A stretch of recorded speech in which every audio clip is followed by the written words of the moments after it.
సాహితీ మిత్రులకు Usha audio channel స్వాగతం పలుకుతోంది.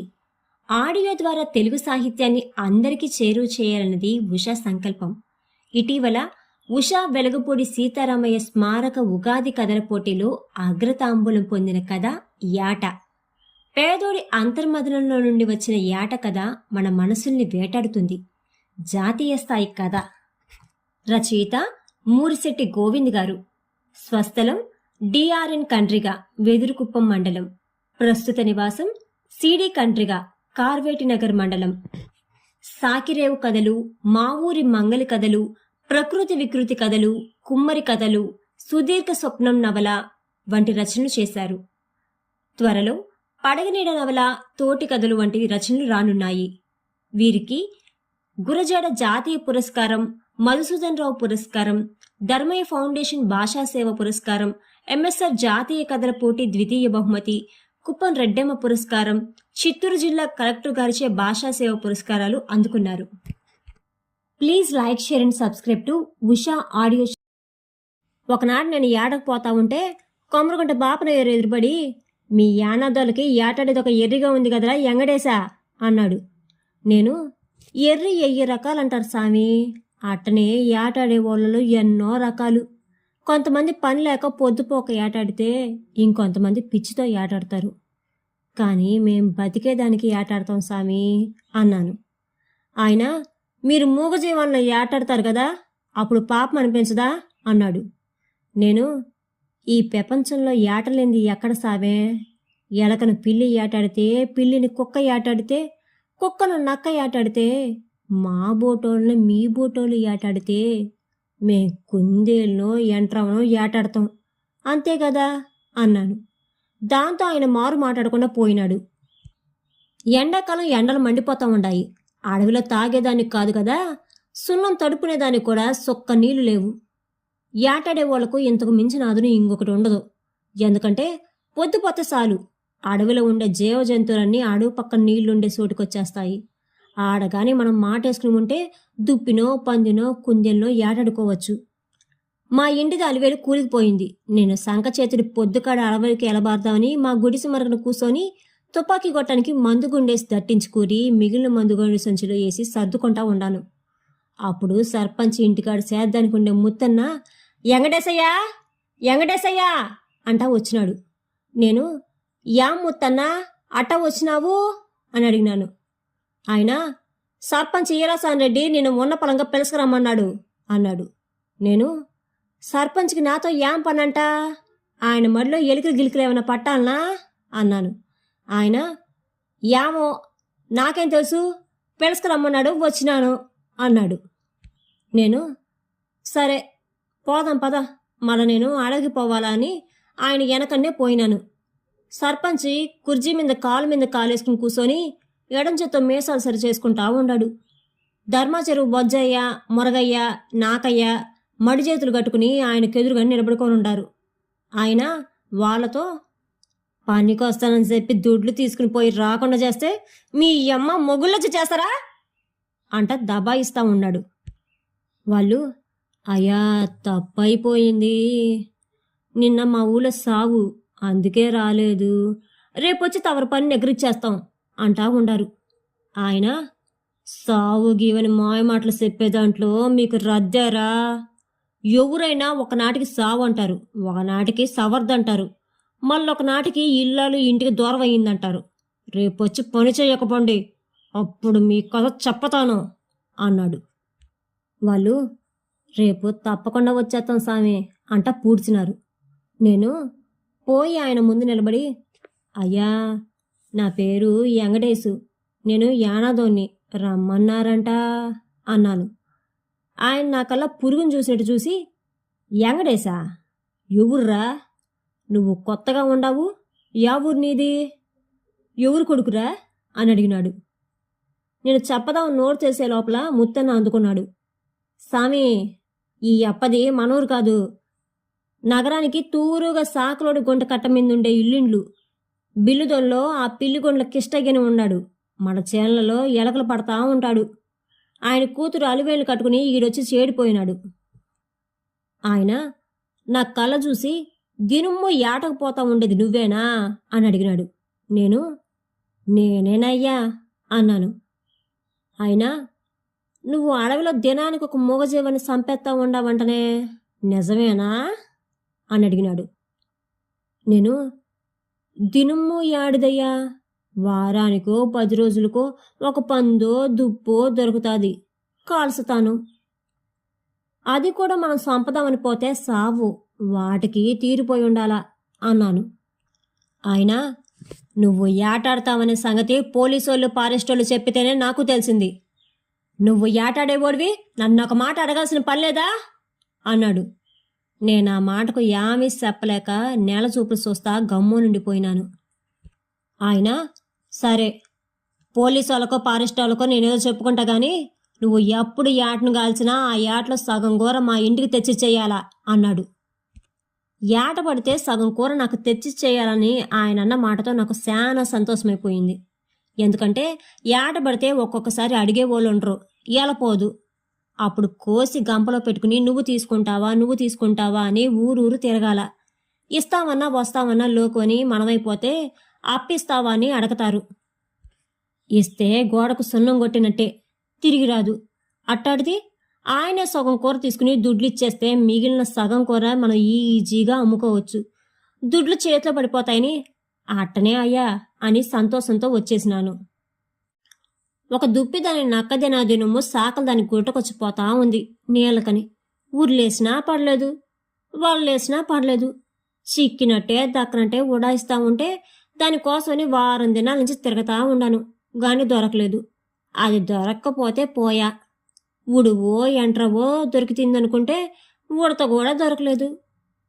ఈ లోపల సర్పంచ్ 2-3 తడవలు ఎదురుబడి అడిగినాడు, యాడ్రా ఏటకోరా అని. నేను లేదయ్యా, ఇంకా పడలేదని చెప్పినాను.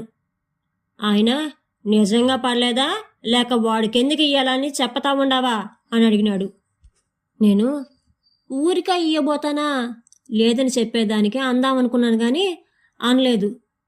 నిజంగానే పడలేదయ్యా అని చెప్పి వచ్చేసినాను. ఒకనాడు నేను సంధ్యాల కడ ఉరితాళ్ళు వాళ్ళలో భుజానేసుకుని తుపాకెత్తుకుని ఆడవ బాట పట్టినాను.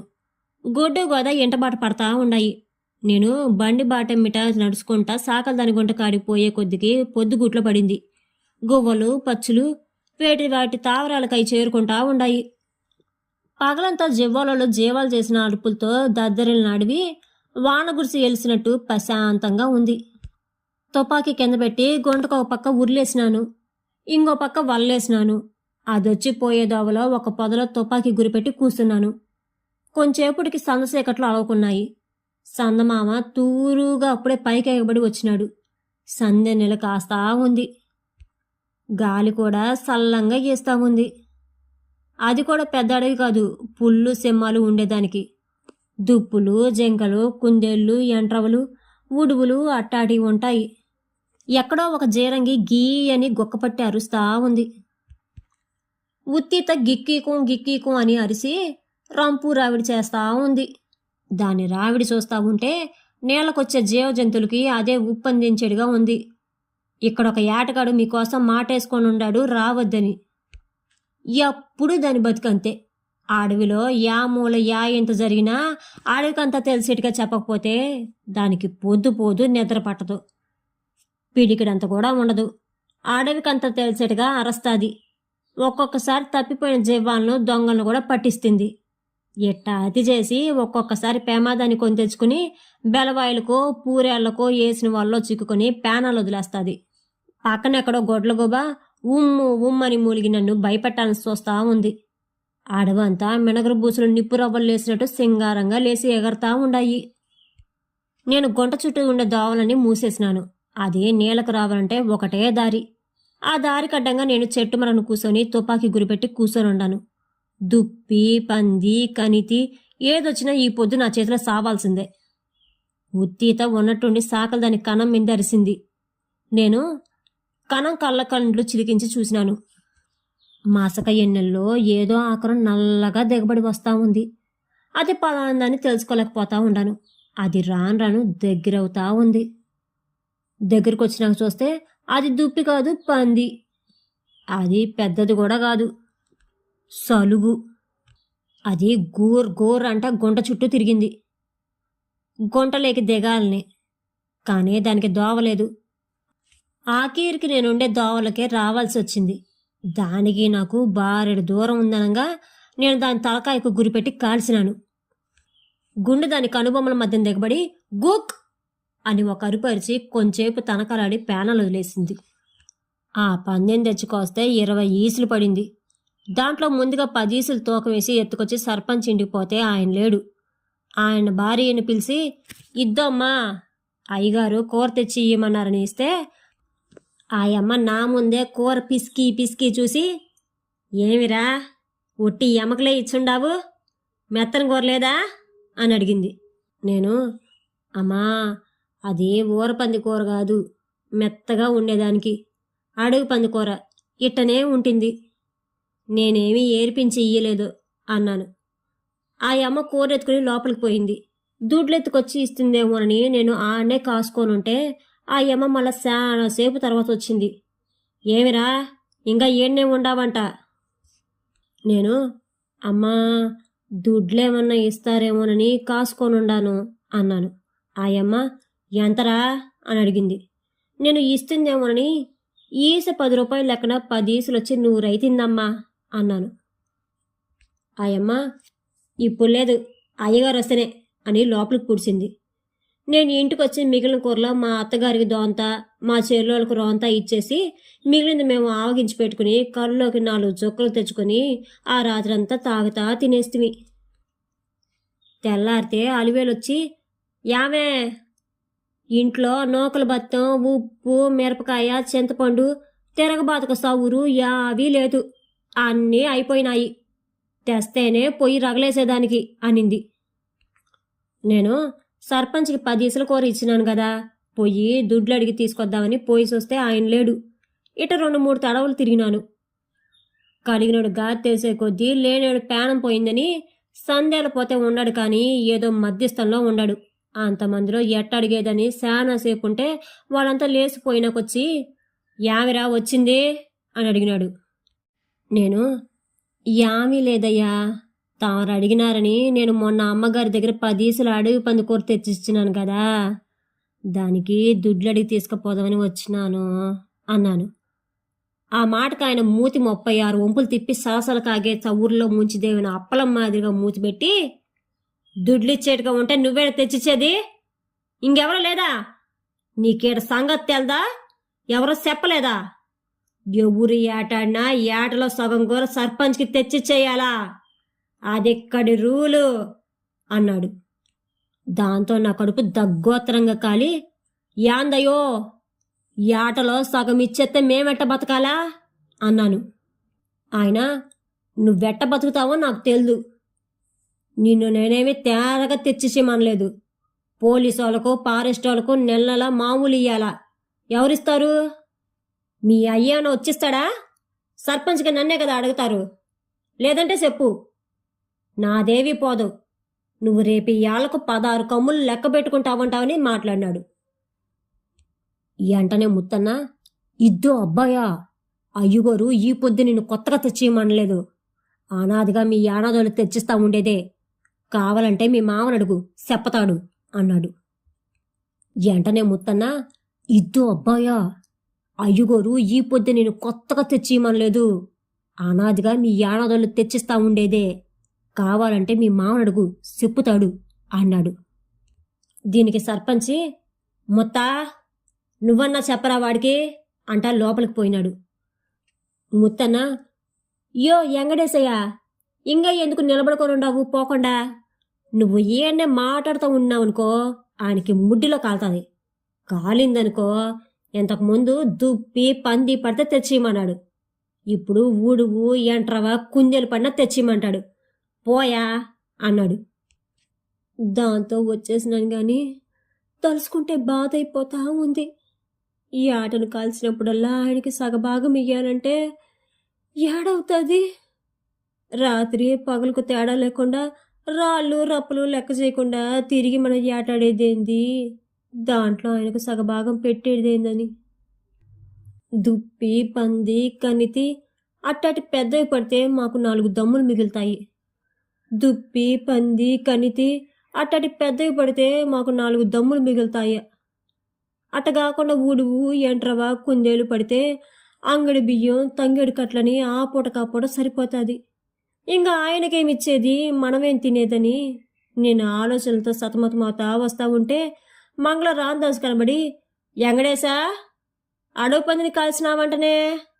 నా బాధలో నేనుంటే సందులో ఆయన వచ్చి అడిగే కొద్దికి నాకు ముక్కులో ఎంటికి పెరిగిపోయినట్టయి కుమ్మెత్తుకొచ్చి గూరవలకపోతే 7 కొమ్ములు ఎదురొచ్చినాయని నా బాధలు నాయి. పందిని కాల్చిన అన్న మాటే గాని ఈ పొద్దు పొయ్యి రాకలేదు, ఏం చేయమంటావు అన్నాను. ఆయన, పోనీ ఇంట్లో ఏదన్నా ఎండు తొనకలుంటే పెట్టు, జరంగాసి నోరు సవి చెడిపోయింది అన్నాడు. నేను, రాందాస్ అన్నా, ఇంట్లో పెట్టుకుని లేదంటే నీ పీత సమానం అనుకో అంటా వచ్చేసినాను.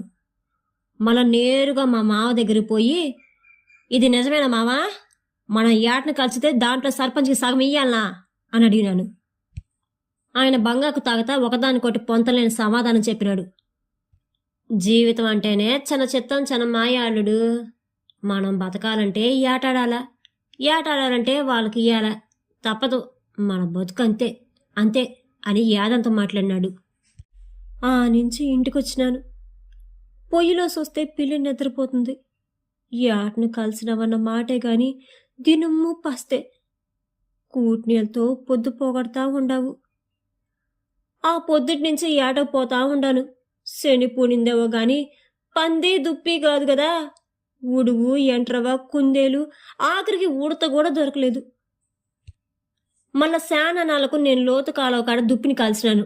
దాన్ని కాళ్ళు కట్టేసి ఒక ఊడగ వాసం కొట్టి దాన్ని కాళ్ళ సందులో దూసి భుజాల మీద కావిడి మాదిరిగా పెట్టుకుని నేను మా అలివేలు ముందరొకరు వెనకొకరు మోసుకుని నూకల బండి కాడికి దించినాము. ఆడ గ్రామం చెప్పు కనబడి, ఏడ కాల్చినవరా దుప్పిని అని అడిగినాడు.